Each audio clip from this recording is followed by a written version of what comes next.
and welcome to the fourth episode of the seventh series of Maternity and Midwifery Hour. Welcome to everyone. My name's Sue McDonald. I'm the happy curator of this, the Maternity and Midwifery Hour, and also the Maternity and Midwifery Festivals. And it's my delight, as always, to be chairing the session tonight. And I'm joined with two very special people that people will know very well. And it's going to be a very good evening with some very controversial issues, but I know it's going to be interesting, beyond interesting. We have Laura Godfrey-Isaacs and Amanda Burleigh. Have I pronounced your name correctly, Amanda? It is Amanda Burleigh, isn't it? Burley, okay. Yeah. Fab. And of course, what we do to our poor guests every week is ask them for a moment of the week to share with us, just to kind of start us all off talking. So can we start with Laura and a moment of the week? Sure. Yeah. Hi everyone. I actually went, was it yesterday? Yes, it was yesterday. I went to the Tate Modern in London, which I haven't been to for a long time, to see some exhibitions and to meet up with a friend of mine from Australia who I haven't seen for a number of years for all the reasons that we know. And I was waiting in the queue to get a coffee and bumped into ex-colleague of mine, another Laura, midwife with her new baby, who used to be in the same team as me, and we haven't seen each other again for years because of the pandemic. I hadn't met her new baby, so that was absolutely gorgeous, lovely event to reconnect with her, and she's hopefully going to come back to our team after maternity leave. So yeah, that was my highlight of the week, I think. Oh, fabulous. And a bit of recruitment going on there. Yeah, well, she wants to come back. It's wonderful. And also it was really nice to be at the Tate, starting to go to exhibitions again and stuff, which is really nice. Going back to the special things in life. That's fantastic. Thank you, Laura, for that. Now, how about Amanda? I'm going to put you on the spot now. No, what I've been doing, just getting ready for tonight, really. Thanks ever so much for inviting me. Yeah. And that's your moment of the week? That's my moment of the week. Fabulous. Yeah, it is actually. Yeah. Yes, that'll do nicely. It's fine. We don't mind being a moment of the week. We are a moment of the week for a lot of people, so that's perfect. Thank you. No, to be honest, I'm enjoying walking around the park. I think the weather's really nice now, and I'm very lucky to live in a really nice area. So I've been getting up a bit earlier and going for a walk. And the other day I walked, and 2 deer sprang out in front of me. Oh my goodness! So that's another moment of the week. Fabulous. Yeah, I have to say it is lovely now to be in the sunshine and not have to be wearing lots of coats and things and breathing in all that lovely fresh air. So thank you to both of you for your moments of the week. I'm just going to sort of just remind people, we started at the beginning of the pandemic, so we're in our 3rd year. So if we were in our midwifery training, we'd be looking towards the end and looking towards exams and things, but we're not. We're just the Maternity and Midwifery Hour, and we're still keeping going because it was a way of connecting and making sure the midwives, maternity students, maternity care support workers, people working in maternity services full stop, had a way of getting some information in a very digestible, accessible way, because everyone was so busy and harassed at that time. Still a little bit busy, still a little bit harassed. So we're carrying on and making sure we're providing interesting CPD for everybody. Remember, it's all for free, and you can share and you can access the back catalogue via Netflix, which is fantastic. So if you're doing any assignments, or you're doing a project for work, or you're just wanting to update yourself on something for your revalidation, for example, this is the way you need to go to. So check out Netflix. From tonight, as you're listening to our lovely speakers, you're going to find it really interesting, and you are going to want to maybe share with your colleagues. And we love you to share. So please do share with your colleagues whatever you're interested in. And it's a really good way of adding to your portfolio. Fantastic.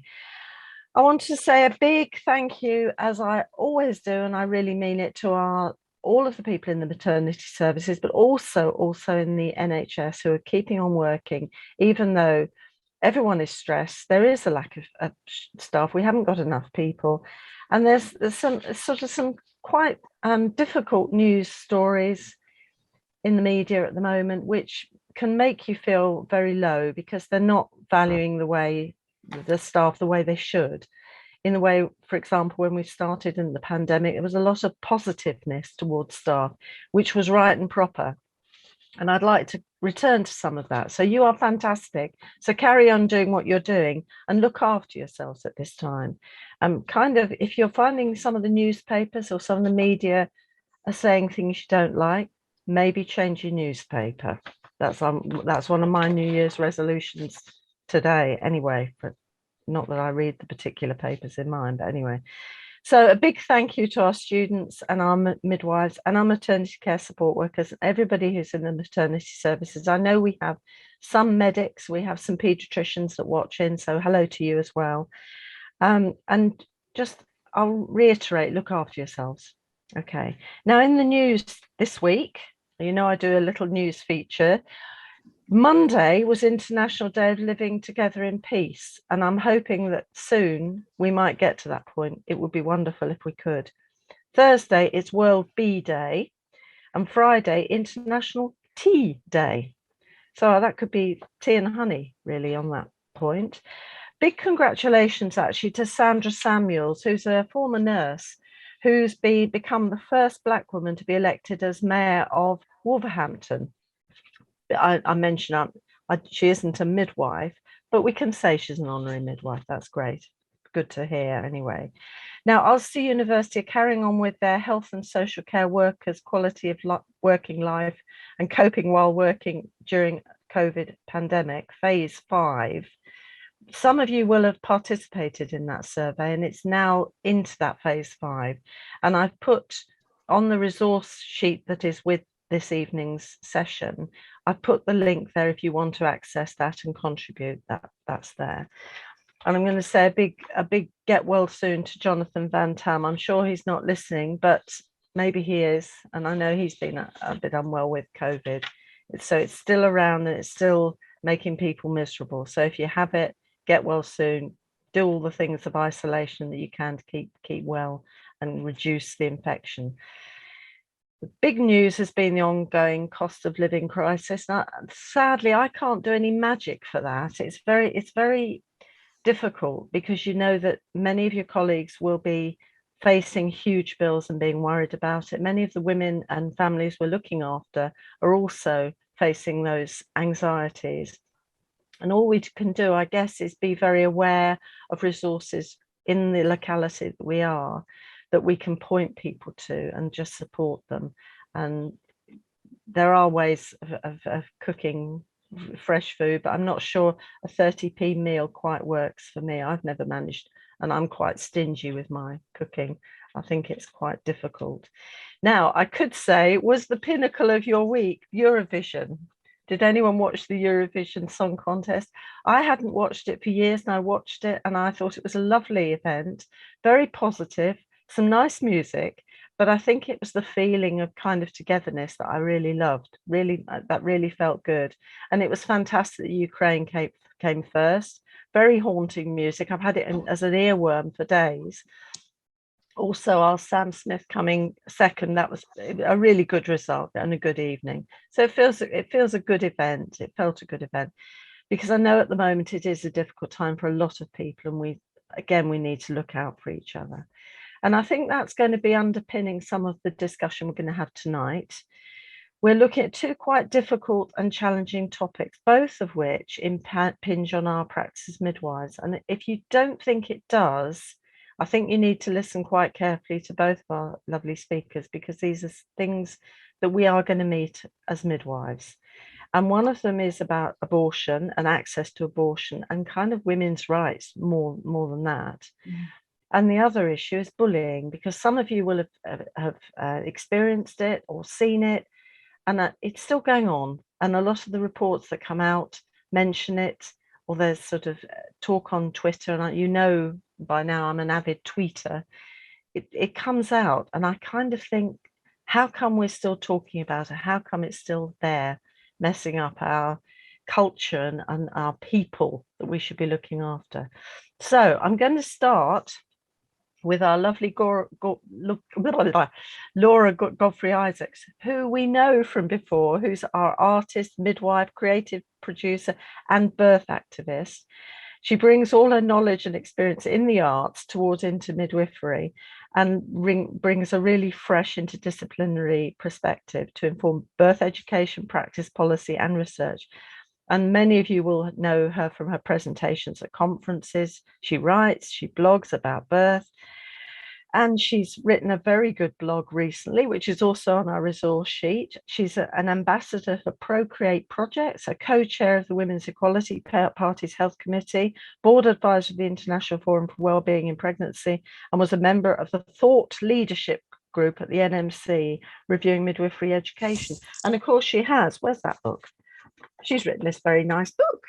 If you haven't seen it, it's worth, oh, I haven't got it quite right. That's it. Maternal Journal, also on the list of resources. So welcome, Laura. Thank you. The screen is yours. Great. So thank you for inviting me. So I'm just going to trial a slightly different way of doing this presentation tonight, which is basically because I've written this blog, which is kind of quite personal and nevertheless quite well sort of considered. I'm going to read that to you, and then I'm going to show some slides with images alongside. Most of the images are artworks that I've made to go alongside the text. So I'm just going to share my screen now. Okay, so I've called this My Uterus, a reflection on Roe versus Wade. So like Sue said, I felt quite rocked by this kind of revelation that this leak had happened in America, where this landmark bit of constitutional business from the 70s, which had been completed in America, which made abortion or termination accessible to all women, is possibly at threat, and we know that it's been at threat for a long time, and the way that kind of ripples through the world, really. So this is what I've written in response. A recent report on the possible abandonment of the landmark Roe v. Wade decision by the American Supreme Court in 1973 that enshrines the right to abortion in the USA Constitution has caused me to reflect on my uterus, what it's gone through, and who has an interest in it. The uterus is a miraculous organ that can grow up to 1,000 times bigger during pregnancy. Mine undoubtedly did, in order to sustain a difficult fourth pregnancy, and was damaged and scarred in the process. My daughter, who has most interest in this, survived in large part due to my uterus's ability to sustain her. It's repeatedly built up and shed its lining for 40 years through the process of menstruation, of little interest to anyone, I suspect, given the shame and humiliation around periods. Plus, it's been subject to a succession of procedures, smears, biopsies, and insertion of contraceptive devices, probably only of interest to anyone that I've ever had sex with. Later in life, I've developed a condition called adenomyosis that creates thickening and blemishes in the uterine wall, possibly exacerbated by those repeated procedures, which causes heavy bleeding and pain. Given the lack of research into women's reproductive disease, therefore, of scant interest even to the medical profession. Significantly, it's also been scored by loss. 2 pregnancies I wanted that didn't progress. I coped with them at home and kept quiet about it, as few people want to know the harsh reality that 1 in 4 pregnancies end this way, and there was little medical provision offered. Other times I've forgotten to use contraception, or it failed, so I've used the morning after pill and been relieved when my womb has been made to shed its bloody lining to preempt an unwanted pregnancy. And at one time, I was preparing and had booked an appointment to terminate a pregnancy in New York, aged 24 years old, before I lost the pregnancy through miscarriage. The last episodes are the ones that seem to spark the most interest from others, which is probably why I've also kept them under wraps until now, to avoid judgment. This kind of history, a litany of woeful but also joyful experiences, involving a woman's uterus and her blood is common, though many of us are undergoing them invisibly, under the radar. They are usually ignored, seen as taboo, shameful, and generally of private concern, except for the very public sanctions and laws around emergency contraception and abortion. My interest, however, as a cis woman, a feminist, and a midwife is with it all. I've got used to being intimately concerned with my own and other people's uteruses and blood, as a midwife and a mother to 2 female-bodied people. I mostly see blood now, having gone through the menopause myself, during or after other people's births, a miraculous fluid that so often signals a beginning or end to something. I regularly counsel women and people who birth who are bleeding and think they are starting to miscarry. Conversely, I have conversations with people who are uncertain whether to continue with the pregnancy. I hear the terror and distress in their voices at both situations, and the last thing they need is outside judgment, censure, and barriers to care. Personally, preventing pregnancy and waiting desperately for my period to start has been a constant feature of my life. Fortunately, we have access to free contraception in the UK, but that doesn't mean it's devoid of issues. I was put on the pill age 16 by my mother, who feared I was promiscuous and would inevitably get pregnant. I wasn't and didn't. By my early 20s, I'd rejected this and used barrier methods of contraception, such as the cap and condoms, unhappy with using hormone treatments and scared by the AIDS epidemic in the 80s. Later, after giving birth, I used the Mirena coil, inserted into my womb without any pain relief, using an uncomfortable metal speculum, after which I bled. This unpleasantly cold, hard, and unforgiving instrument is largely unchanged from its original design, created by James Marion Sims in the mid-19th century, the controversial and now discredited father of gynecology, who in dangerous, exploitative, and deeply unethical ways bought, sold, and experimented on enslaved women, reputedly without any form of pain relief. A recent statue of him was removed from Central Park in New York in 2018. Thankfully, this piece of equipment is now finally being rethought by women designers. When I thought I was pregnant while studying in New York and conducting a long-distance relationship with my now husband, we decided it wasn't the right time to start a family. After a positive pregnancy test, we agonized over the decision, but decided together, and I booked myself into a clinic in New York for a termination. I was spared the procedure with a miscarriage before the appointment. However, it wasn't lost on me that even then, in 1990, the issues of abortion were hotly debated in the USA, and there were protesters outside the clinics. I was also going to have to pay a lot in America for a termination, whereas in the UK, I could have the procedure safely for free and not be harassed for doing so. Since then, back in England, I've accompanied many friends to have abortions, fed them comforting food after, and supported them with their decisions, which are never easy. I would probably still have access to this service if I was living in America now, whatever the outcome of the Supreme Court. My privilege would ensure it. However, a ban on abortion, which now seems likely in many states, would inevitably hit the most vulnerable and leave people at risk of unlicensed and unscrupulous procedures, as well as the prospect of going through enforced pregnancies. Artist Paula Rego has created some of the most stark and powerful images on a right to a safe termination of pregnancy. Her pastoral works, shown here from the Abortion series in 1998, were made following the unsuccessful referendum to legalize the practice in Portugal.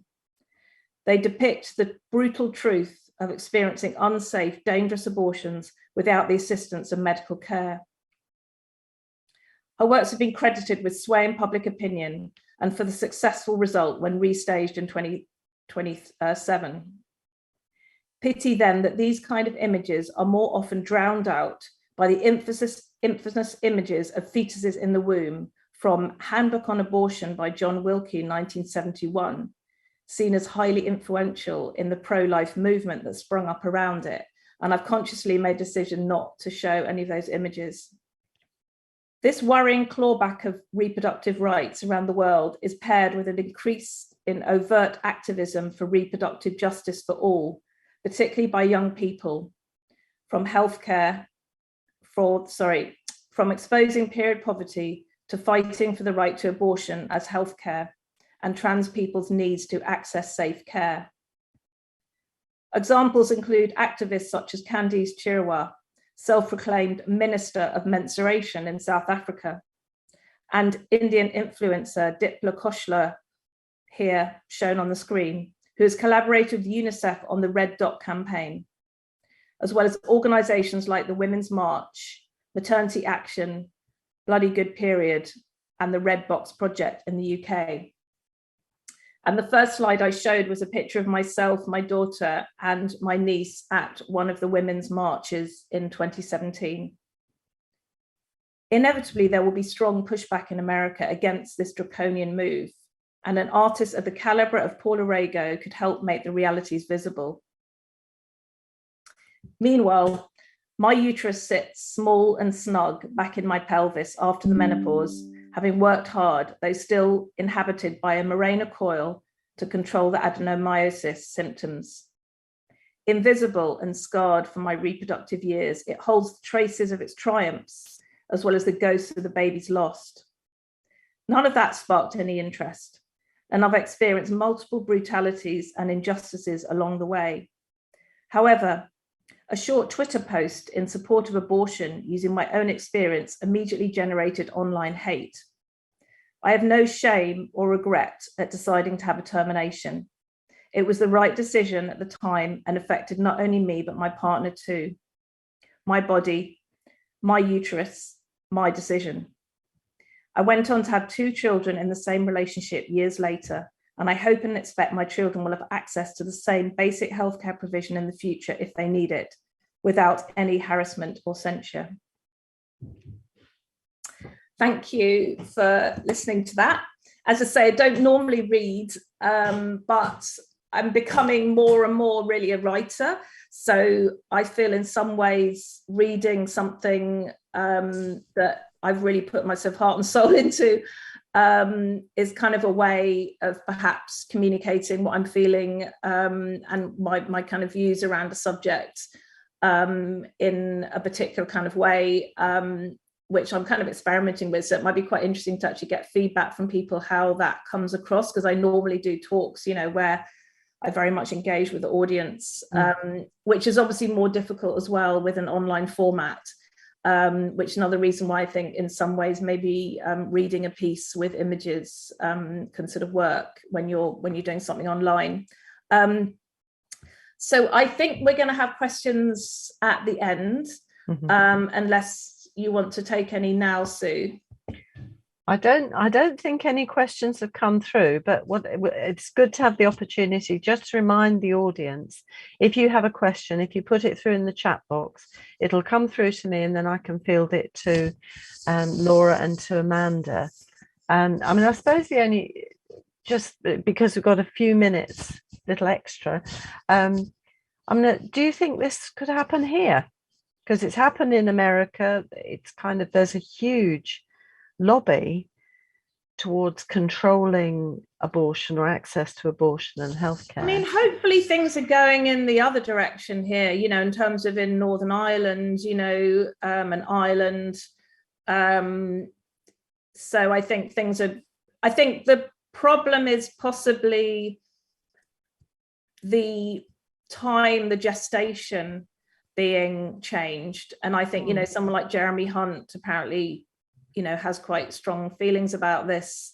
And I think, you know, the sort of, the more fetuses perhaps are surviving at a earlier age, I think that can possibly exert pressure to look again at the cutoffs and the timings. But there are other movements conversely around this, whereby there are arguments about why our children or fetuses that have chromosomal abnormalities, for example, or other types of would be born with disabilities, why are those fetuses at the moment, the cutoff point is different to a fetus that doesn't have an abnormality or will have it. So there's a sort of there's ableism around that, which I know a lot of disability activists are campaigning against. So I think there are shifts and there are issues that are being debated here. I wouldn't myself anticipate that we would ever get to the point where there would be this kind of move politically. And also in America, the majority of people support people having access to safe abortion.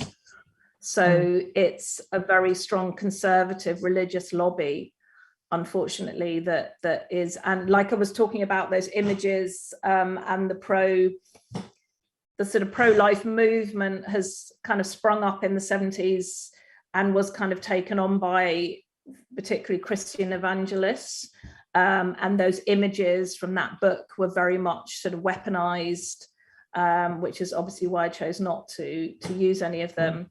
And which is why I was also trying to make the argument that images such as Paula Rago's, really show us the reality of what this means, because it won't stop abortion. It will unfortunately just mean that people either have unsafe abortions, or people will, be in a position where they're having enforced pregnancy because they can't afford, or they can't have access to safe abortion. So yeah, I think there are issues here, but I wouldn't expect that kind of a move. I don't know what other people think. Nobody's said anything yet, but you never know. We might have more questions on that. So again, if you have questions for Laura, just pop them in the chat box and then they'll come through. I mean, I think the other reason that I sort of chose to write that blog and kind of read the blog rather than do more like a sort of general presentation is that I think a lot of these issues, in a way, we don't think about the individual impact. They become very obviously politicized. They become very polemical, and in a way it's trying to give a different kind of understanding of what actually is going on here and what is the impact on individuals.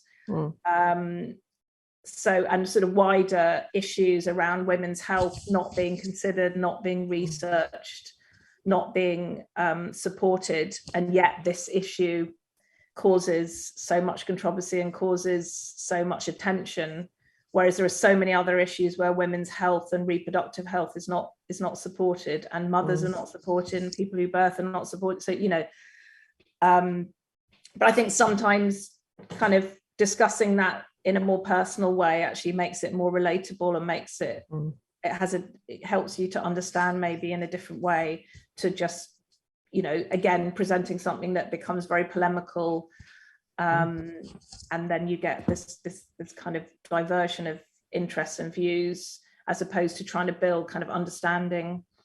I think that's absolutely right, Laura, and I really enjoyed you reading that, and I enjoyed when I read it as a document as well, because I think it does come alive that this is a personal thing. And it's very complex for every single person, because sometimes when you read some of the points that are made on, for example, like Facebook or Twitter, it sounds very, well, shouldn't do this, and people are just using it as contraception rather than using contraception and doing that way. Whereas I think you illustrated that it's not as straightforward, and every decision that's made is not a simple one, and it's not something that any woman would take lightly. No. And I think that came over very strongly. So thank you for that. We're going to return, I know, because I know people have questions, but I shall move on. We'll move on to our next speaker, the lovely Amanda Burleigh, who's a midwife, change activist and associate midwifery lecturer. And many of you will know Amanda from her work with cord clamping and reducing cord clamping, which she may mention, I'm not sure. I was trying to think if it was return to wait for white, wasn't it? Wait for white. That was the phrase that Amanda coined, and she did a huge amount of work to raise awareness around this and the importance that the baby needs that extra bit of blood at birth before you sort of clamp and divide the cord. And Amanda's also a co-inventor of the award-winning Basics Lifestyle Trolley, which some of you will have used, enabling vulnerable babies to be ventilated while the umbilical cord is kept intact. She's written articles, presented nationally and internationally, and she's won many awards for her work, including Midwife of the Year. And she's also an associate lecturer. So I would say she's a real change activist. And bullying is, or preventing, acting against bullying is very close to Amanda's heart. So I'm really delighted you're with us to share what your work is at the moment. Yeah. Thank you. The screen is now yours, Amanda. Thank you. Thanks, Sue. And thanks, Laura, for your really interesting talk as well. Yeah, thanks for inviting me. It said on the thing that I was asked to talk about why there's so much bullying and midwifery and what we can do about it. I do have my theories about why bullying is increasing. I certainly think in the last few years, COVID hasn't helped. But it's about what we can do about it, because people have talked about it for such a long time, but nothing ever seems to get better. I'll just do a quick talk about what bullying is. I think that most people, if they've been bullied, they know what bullying is. They've experienced that feeling, and the percentage of people that have been bullied is really, really high. So bullying, although there's no legal definition of bullying, it can be described as unwanted behaviour from a person or group that is either offensive, intimidating, malicious or insulting. An abuse or misuse of power, which is very important, that undermines, humiliates or causes physical or emotional harm to somebody. And the bully might have this in a regular pattern of behaviour or one-off incident. It can also happen face-to-face, on social media, within the workplace, in emails or calls. And is not always obvious or noticed by other people. Bullies do tend to groom people, so they might have a little go at somebody, and if somebody doesn't retaliate, they know that they're game and they will come back and keep going. Usually the people that don't retaliate are people that have been damaged in the past, so that makes them a little bit more vulnerable. They don't like confrontation, and you see patterns of that happening all the way through your life. We know that it's mentioned in all the reports. It was mentioned in Morecambe Bay that there was a problem with culture. There was a closed culture denying problems. And the Ockenden report, which has just come out, has said there's a culture of fear and bullying stopped staff from raising concerns. They feared the consequences. So what we're going to do about it, I am going to just give you a very quick snippet of what happened to me. I've been a midwife for 29 years. The first 16 years a clinical midwife within one trust. The first 16 years were pretty straightforward. I'm not saying it was perfect. We did have, every workplace has challenges. We had very strong leadership. And we did have dragons, but the dragons tended to be dragons towards everybody. They just didn't pick out one person and annihilate them, which is what we're seeing more and more.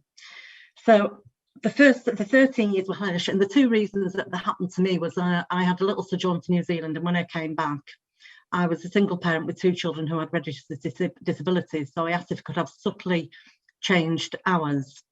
And that set me apart from everybody else. And it started then, but the real problem started when I started campaigning for to stop immediate cord clamping. And at the time, immediate cord clamping was routine practice, everybody practiced. And when I started saying this is wrong, there's no evidence, I was absolutely annihilated. And 13 years later of hell, I sort of escaped from midwifery into a quality improvement secondment. By that time, I'd been suicidal on a number of occasions and I was medicated up to the eyeballs. Quality improvement looked at all my evidence and just said, they said actually at the time, you sat on £1 million here. But we decided that I could either do something about it or leave it. And the best thing to do would be to try and improve the arena, the midwifery unit for other people that were coming in my footsteps. So we took out a concern, and it was the worst thing that I could have done. Instead of all the evidence being examined, I was examined. And it wasn't the first time that I'd approached unions to help. I'd also done all the things that everybody was told to do. I kept the diary, I went to managers, I went to Dignity at Work, I went to whistleblowing, I wrote to the chief executive, I took out the concern, I collected all the evidence, and I was annihilated. I eventually moved trust and it followed me. And then I realised in 2017 that I was not safe in midwifery. So I left. What did we do about it? I thought, well, if I can't do anything about it with the amount of evidence I had, I set up a Facebook group with a non-midwife, which is called Say No to Bullying in Midwifery. And the aim of this Facebook page was to give people a safe place to discuss their problems that they'd had and the bullying. And then we could hopefully create a tsunami of people who said no to bullying in midwifery. We have helped a lot of people along the way, and it's a very collaborative group. You know, we have a lot of members on there. It's everybody sort of co-works. You know, if somebody comes on with a problem, we do advise that people put them on anonymously, because we do unfortunately get voyeurs in the group, and we do get people that Photoshop things and send it back to managers, which in this case is bullying in itself. But what we do is, and we buddy people up, so you might have some Black and ethnic minority midwives or student midwives that are having problems. We can buddy them up with other people, and this ticks along for quite a few years. When the petition came out, Cheryl Samuel's petition came out in around September last year, and the March for Midwives, I decided to ask the question, why do midwives leave? So that we could support these two initiatives with stories to back up what they were doing. And I can only say that it was a tsunami of stories that came through. It was story after story after story. And most of these stories were, well, all of these stories were so traumatic, and we're hemorrhaging midwives, you know, we're hemorrhaging midwives. And when you read all these stories, you can understand why. And everybody that comes to work as a midwife, it's not just a vocation, it's actually in your blood. You know, you want to work as a midwife, you're part of the family. But everybody felt that they were completely dispensable. They'd have people like saying, well, if you don't like it, leave. And it's suddenly this tsunami of things that came through. I realised that we couldn't put these in the public eye. They were too personal. There were so much trauma in those stories. So what we decided is to put all the stories into different subsections, anonymise them, and I approached the Chief Midwifery Officer, which was Jackie Dunkley-Bent, with a small selection of identifiable stories, because we have to be very careful, because some of the stories were identifiable by the stories that they were. We got consent from their owners to anonymise them and share a small selection with Jackie Dunkley-Bent so that she could see the extent of the problem. Jackie Dunkley-Bent took this on board and has been really collaborative. She's on the back of that, she set up a task force, and health and wellbeing task force, which is her baby, so I'm not going to talk about that. In the group, the job was too big for me to take on. My co-person in the group isn't a midwife, and she's more like a silent partner, but she's been very useful, because we were asked to take the page down right at the beginning because it was seen as a conflict of interest with the RCM's Caring for You campaign. But it's completely different because it's a ground roots campaign that we work together. And it was too big for me, obviously, and I've also had long COVID, so it was like, gosh, what do we do with all this? So we anonymised all the stories and put them into a huge Word document, and then we created subsections. We've ended up with a team of 9 midwives, and we've got a very tight group, and the subsections are why experienced midwives leaves and bullying culture. We've got why newly qualified midwives and students leave. And I have to say that the student midwives, the attrition rate is absolutely, you know, from what we've read, and they were the most heartbreaking for me, because they've come in and you'd look at this story and you'd look at the profile of the person who was sending the story, and these are young kids. They're like 20-year-old young women who come into midwifery thinking it's going to be like Call the Midwife, and 2 years later they're leaving their £20,000 within debt, and they're having to have help with their mental health. And I found those, I know that all the stories are horrendous, but I really found those very distressing. One example was a cohort of 40 student midwives that started, 11 finished, and 2 were practicing. And I thought, this sounds more like a thing out of the Squid Games rather than a midwifery, you know, cohort.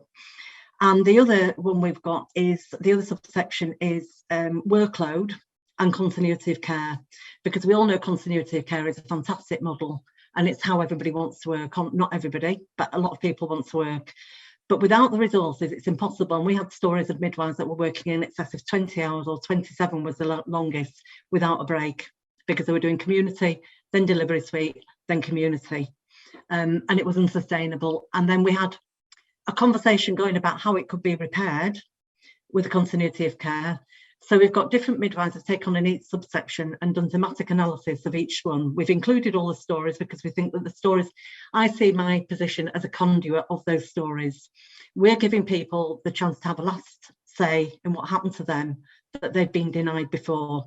And so we've put those into the subsections. Then we have a subsection of solutions as provided by the members of the group. And then we have got a little section that we're going to have on the unions, because the theme that came through was that there was a lot of talking the talk but not walking the walk, and we found that this was a common theme that needs to be addressed. And then we've got Mavis Kirkham has agreed to do a forward for us, and then we're going to put this into an ebook because we had 120,000 words in the document. We do have the resources.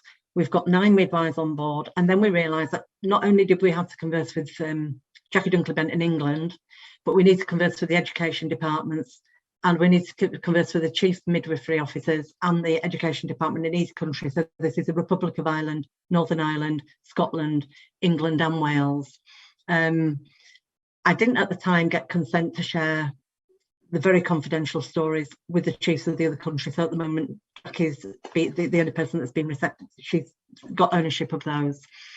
And we're in process with that at the moment.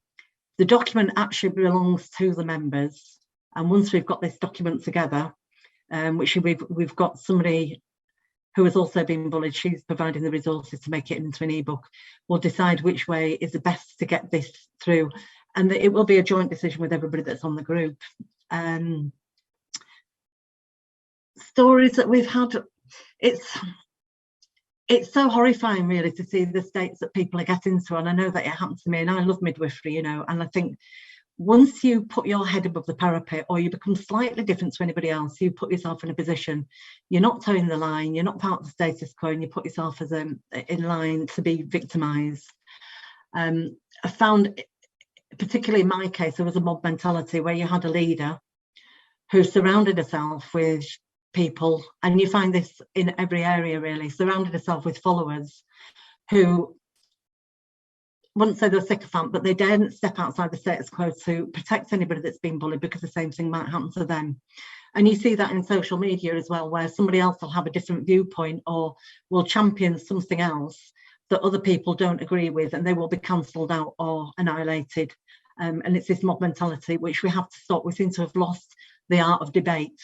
People can have different opinions, and that's a bit like me with the cord clamping. So it's not really changed, because I said something at the time that was evidence-based, and a lot of evidence, but because I was saying something different, you got absolutely hammered. And it's not a new thing, this really, you know. There's a book called Willful Blindness that describes that, and I don't know where we'll go from there.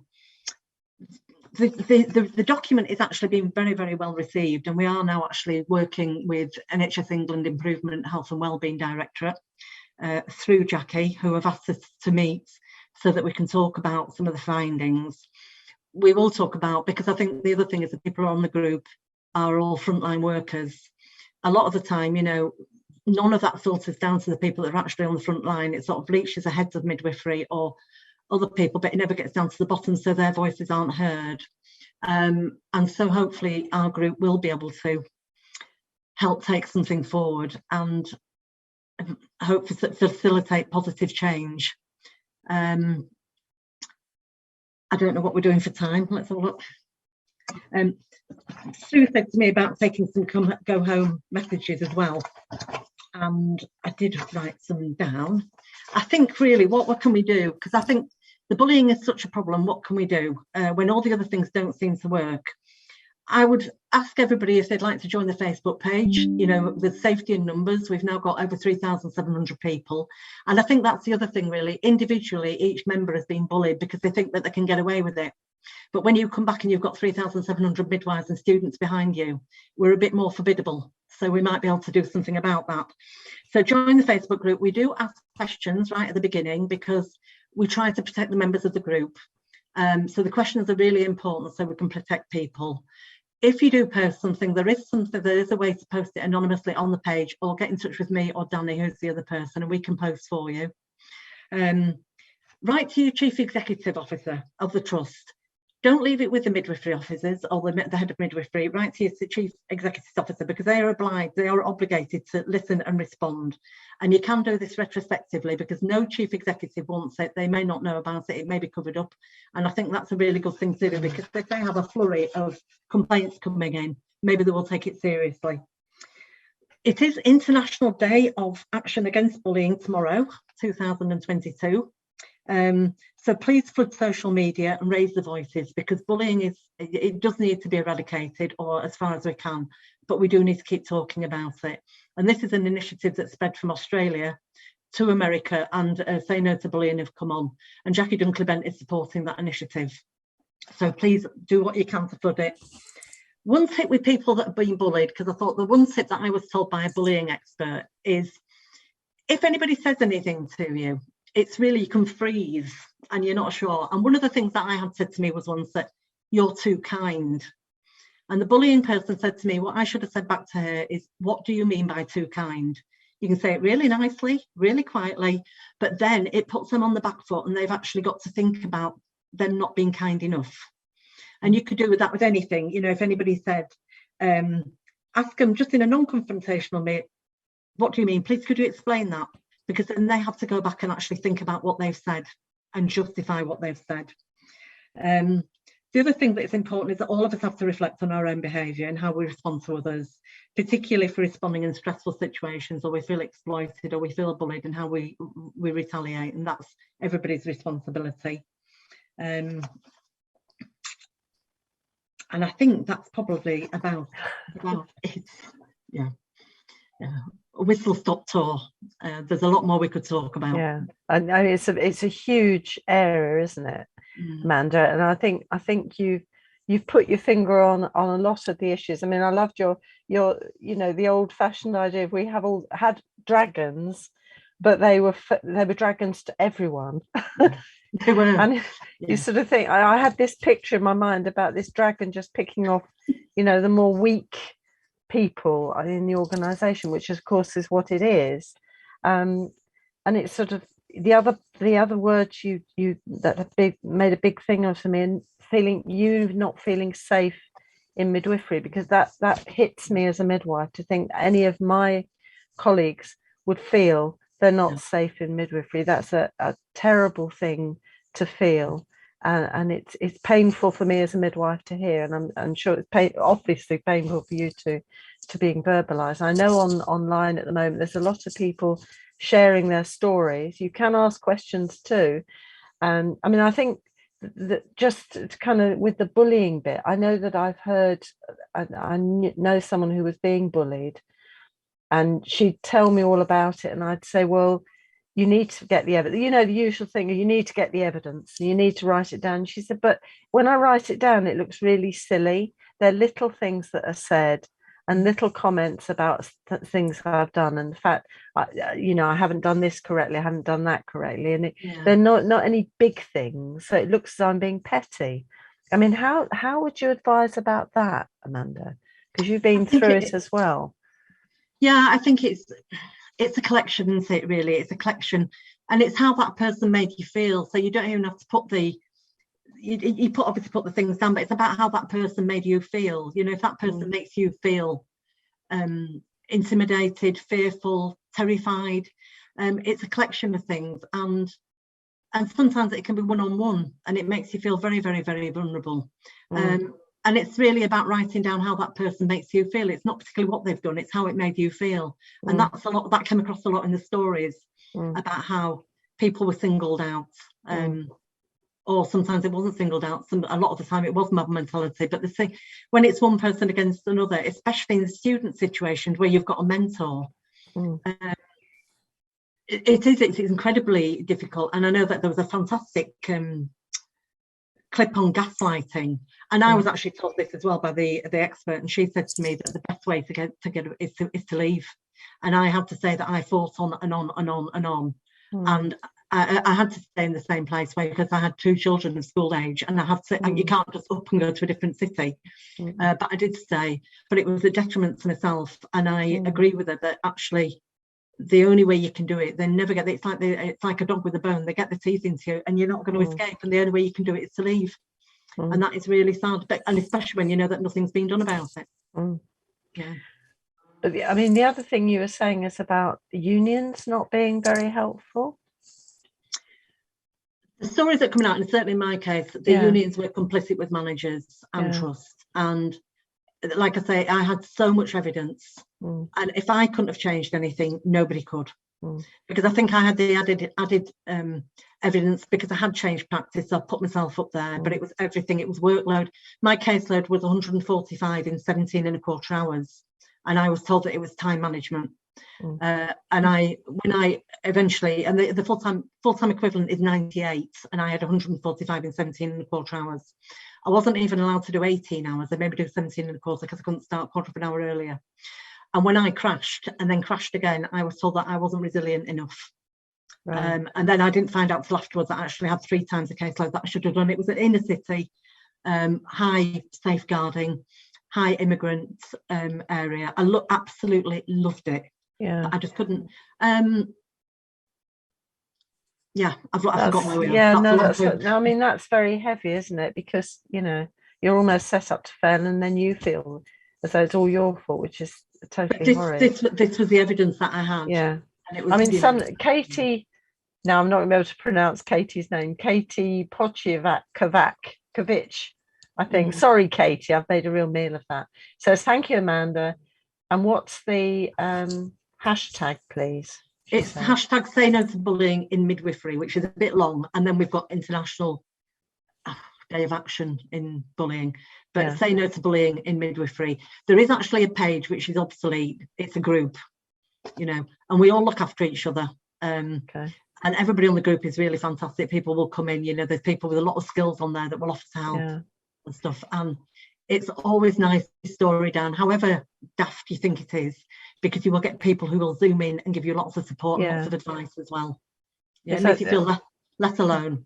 I mean, as you were talking, it feels like, I mean, it's obviously like an action research project, because you're gathering the data and thematicizing it, and presumably going to be able to come up with some sort of actions which may hopefully help. And Liz says, hi Liz, says, have you ever got any retribution, Amanda? No. None. I lost my job. I retired early. I lost my pension, and I lost my career. I lost a career that I loved. Yeah. And I work in a call centre now. So, and I've not been a midwife for 4 years. So no, I didn't. But they picked on the wrong midwife because I'm still here. They did pick on the wrong midwife. Yeah. Well, thank goodness for people like you. And now, because the comments are coming in now. So thank you very much, audience. I'm looking away at my other screen, as I have 2 screens here. This is a comment from Laura. Liz, thank you, Liz, says, very brave to use your own personal experience. There's still a massive taboo amongst admitting to having an abortion, as if society is against talking about abortion. One day it may not be such a big taboo. Don't know if you want to make a comment on that, Laura. I think it's a comment rather than a question.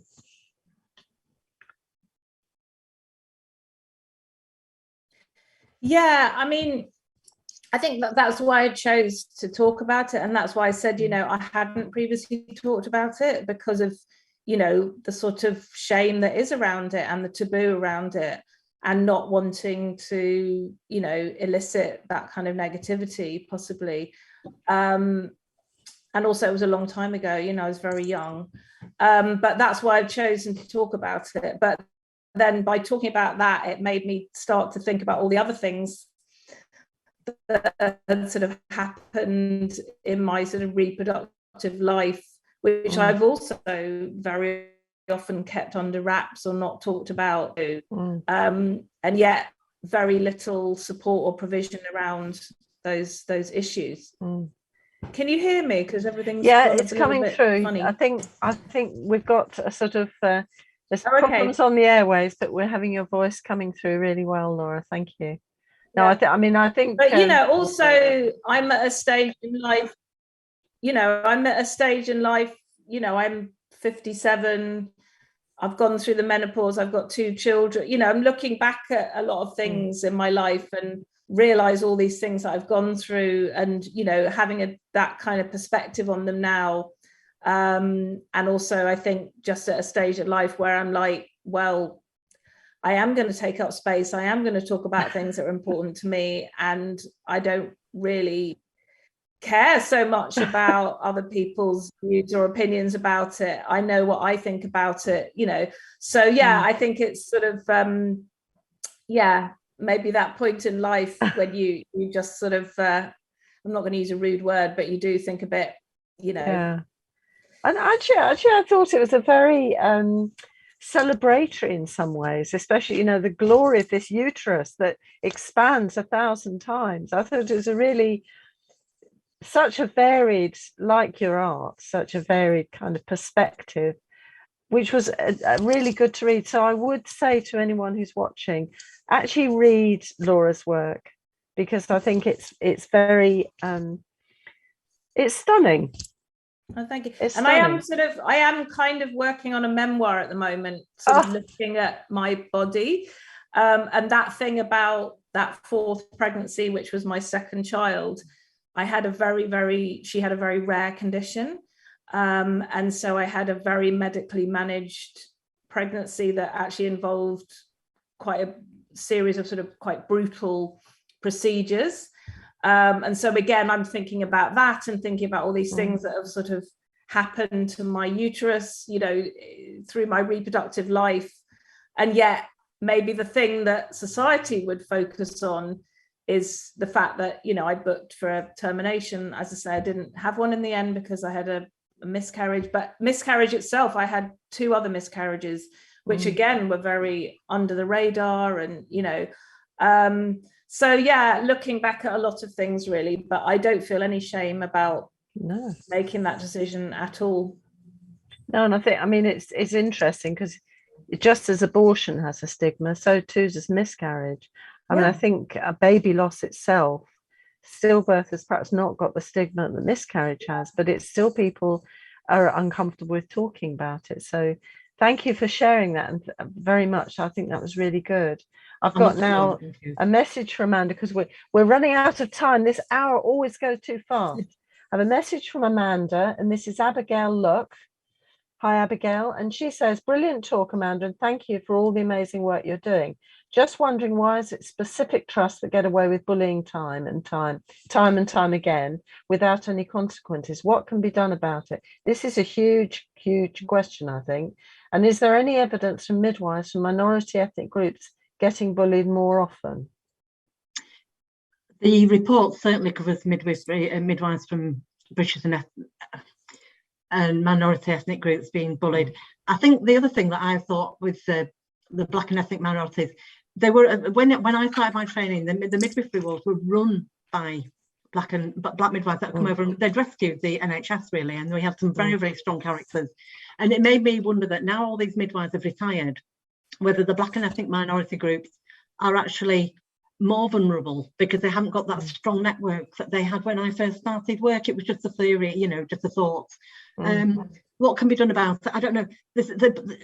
The stories are all from every country, and you can't differentiate. We've got midwives in each country that are going to facilitate talks with each heads of midwifery. And I think we have to think very carefully about how we disseminate this so that people at the top get the story, because they're so powerful. And I know that when people have done the work, one midwife said that she got a friend who was a lawyer to look over to edit what she'd done, and she was absolutely horrified. And I know that it certainly took a big toll on me and other people that have been reading the stories, because they're so triggering.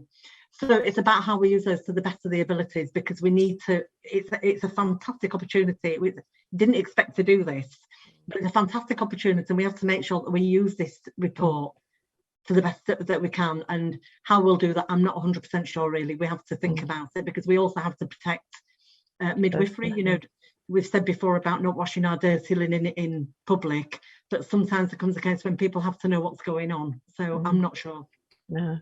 And I think it's been said, but I think the work that you're doing is so important, and maybe that's going to be the tool for some changes, which would be fantastic to think of. We've got a fabulous team. We've got a fabulous team now. Led by someone fantastic too, Amanda. You are creating change, Amanda. You really are. Yeah. You've created it with the wait for white and the cord clamping, and you're doing it again. Thank you, Laura. Well, I must Thank you say, so much. I'll be thinking about my uterus in a completely different way from tonight. So thank you. It's like got a life of its own. I think everyone should write a sort of history of their uterus, you know?